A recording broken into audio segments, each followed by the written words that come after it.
तिमीलाई कहिले फिल भयो कि तिम्रो कोही साथी कोही चिनेको मान्छे पहिला एकदम हम्बल थियो तर जब सफलता पायो त्यसपछि उसको बोल्ने तरिका एटिट्युड सब चेन्ज भयो कि यो उसको रियल पर्सनालिटी हो कि सफलताले उसलाई बदल्यो।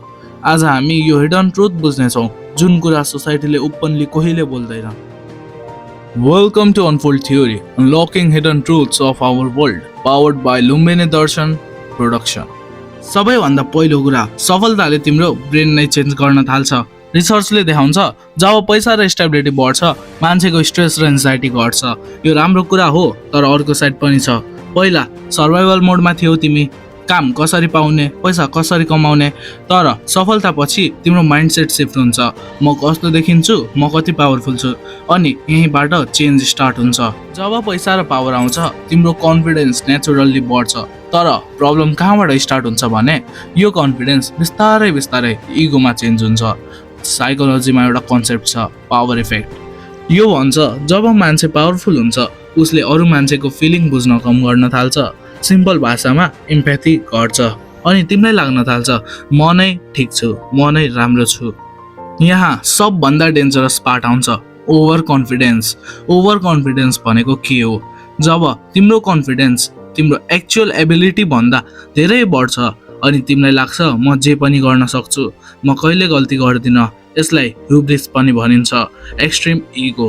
यस्तो मान्छेहरू अरूको एडभाइस सुन्न छोडिदिन्छ अनि यही फेजमा धेरै मान्छे फेल हुन्छ। सफलताले तिमी मात्र बदलिँदैनौ, अरू मान्छेहरूको बिहेभियर पनि चेन्ज हुन्छ। जब तिमी सक्सेस देखाउँछौ अरू मान्छेहरू तिमीलाई कम्पेयर गर्न थाल्छ अनि त्यो कम्पेरिजनबाट इन्भी जन्मन्छ। इन्भी भन्नाले ईर्ष्या। खास गरी जब एरोगेन्ट देखिन्छौ त्यो इन्भी मेल्सियस इन्भीमा चेन्ज हुन्छ। मतलब अरू मान्छेहरू तिम्रो डाउनफल हेर्न चाहन्छन् अनि यहाँबाट रिलेसनसिपहरू बिग्रिन स्टार्ट हुन्छ। यो कुरा थ्योरी मात्र होइन, रियल लाइफमा पनि धेरै देखिन्छ। मनिषा कोइरालाले एक इन्टरभ्यूमा भन्नुभयो स्टारडमले उसलाई एरोगेन्ट बनायो, उसले रियलाइज गरेपछि मात्र आफ्नो बिहेभियर चेन्ज गरिन्। त्यस्तै स्टिभ जब्स पनि एकदम ब्रिलियन्ट थिए तर उनको एरोगेन्सीलाई उनको बिगेस्ट विकनेस पनि मानिन्छ।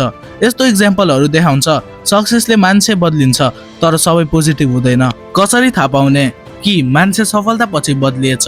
सिम्पल साइन, बोल्ने स्टाइल रुड हुन्छ, अरूको कुरा सुन्न मन लाग्दैन, फ्यामिलीसँग डिस्टेन्स बढ्छ, मेरो टाइम इम्पोर्टेन्ट छ, एटिट्युड आउँछ, आफ्नो सक्सेसको धेरै सो अफ। यदि यो सब देखिन्छ भने यो वार्निङ साइन हो। अब सबभन्दा इम्पोर्टेन्ट क्वेसन, कसरी यो ट्र्यापबाट बच्ने? आफ्नो पास्ट सम्झ, कहिले कहाँबाट स्टार्ट गरेको थियौ। फेलियर सेयर गर, योले इगो कन्ट्रोलमा राख्छ। ग्रेटिट्युड डेभलप गर, सबै कुरा आफ्नो एफर्ट मात्र होइन, फिडब्याक सुन, अरूले के भन्छन् सिरियसली लिग। सधैँ लर्नर बन, सफलता फाइनल होइन स्टार्टिङ हो। यदि यो फलो गर्यौ भने तिम्रो सक्सेस स्टेबल हुन्छ। अन्त्यमा एउटा कुरा याद राख, सफलताले तिम्रो लाइफ चेन्ज गर्न सक्छ तर तिम्रो क्यारेक्टर चेन्ज गर्नुपर्छ भन्ने छैन। रियल सक्सेस त्यो हो जब तिमी टपमा पुगेर पनि ग्राउन्डमा बस्न सक्छौ। अब यो भिडियो हजुरहरूलाई मन पर्यो भने लाइक, कमेन्ट, सब्सक्राइब गर्न नबिर्सिनु होला एन्ड फलो फर मोर।